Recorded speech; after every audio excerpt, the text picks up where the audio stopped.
Hello and welcome to the final video in my 4-part Pixel 4a unboxing extravaganza series. In part 1, I unboxed the Pixel 4a and compared it to the original Google Pixel. In part 2, I applied the Ultramatte teardown skin from dbrand. In part 3, I applied the Tocqual tempered glass screen protector. And in this video, I'll be unboxing and applying the Spigen Ultra Hybrid Case. Of course, I've done a quick review of each product along the way, and I've left a link to everything in the video descriptions. All 4 videos are now up on my account, ready for you to view. So I hope you're sitting comfortably, because for the final time in the Pixel 4a unboxing extravaganza series, we're about to begin.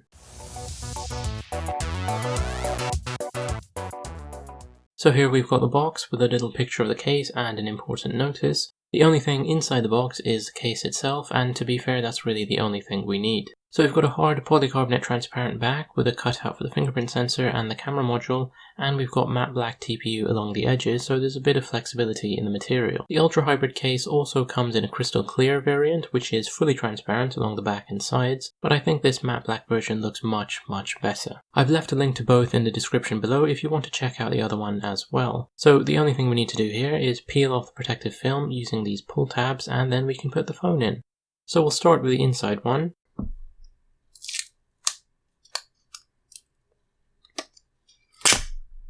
Well, that didn't really go according to plan at all.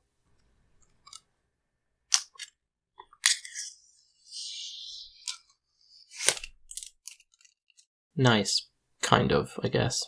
And then we'll pop the phone in, starting with the right side where we've got the camera and the buttons, and it just clicks into place really easily. Now let's move around to the back and try peeling that plastic off, hopefully in one go.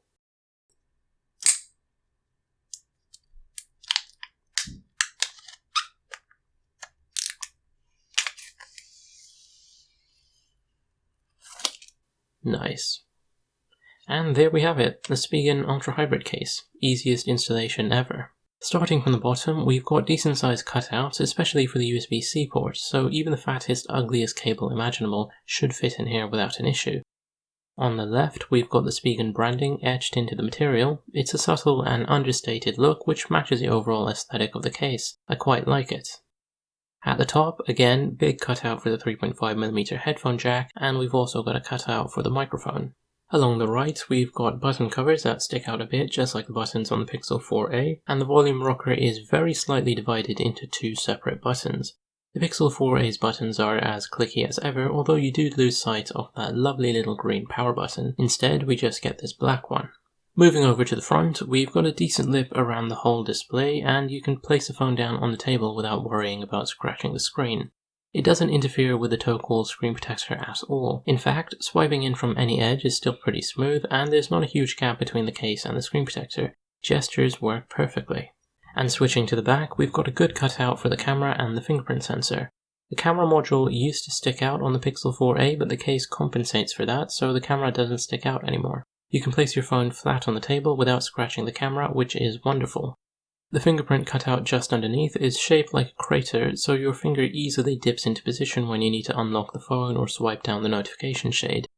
It's a really lovely cutout and it feels quite smooth. I have no trouble finding it when I'm using the case. Corners on the back of the case have these little ridges that stick out just a tiny bit. Because of that, when you place the phone down on the table, the back of the case won't ever touch the surface, so that should prevent scratches or damage to the transparent back. Speaking of which, the back is unfortunately a fingerprint magnet, which I didn't really anticipate when I first bought the case. It's got a glossy finish that, on the one hand, makes my dbrand skin look like it's under a layer of glass, which is really cool. But on the other hand, it does pick up quite a lot of fingerprints, so it makes the case look kind of dirty. Spigen says that the hardback will not yellow as easily as TPU cases tend to do, and I really hope that's true. I had a TPU case for the Google Pixel and it turned yellow fairly quickly, so I'm hoping the Spigen case will last a lot longer. In the hand, the case doesn't add too much bulk to the size of the phone, and the TPU edges help make it feel quite grippy. The buttons are easily accessible, and I really like the fingerprint cutout. It works well with a screen protector, it shows off my dbrand skin, and its raised edges ensure that my camera won't get scratched. Overall, it seems like it'll offer solid protection for the whole device. And that actually brings us to the end of the Pixel 4a unboxing extravaganza series. I hope you found it helpful because I certainly had fun making it, and if you have any questions, comments or concerns, please let me know and I'll try to get back to you as soon as I can. As always, thank you so much for watching, and I hope you and your family are safe and well wherever you are in the world. This has been Zaeem Siddiqui from Zeus Reviews, over and out.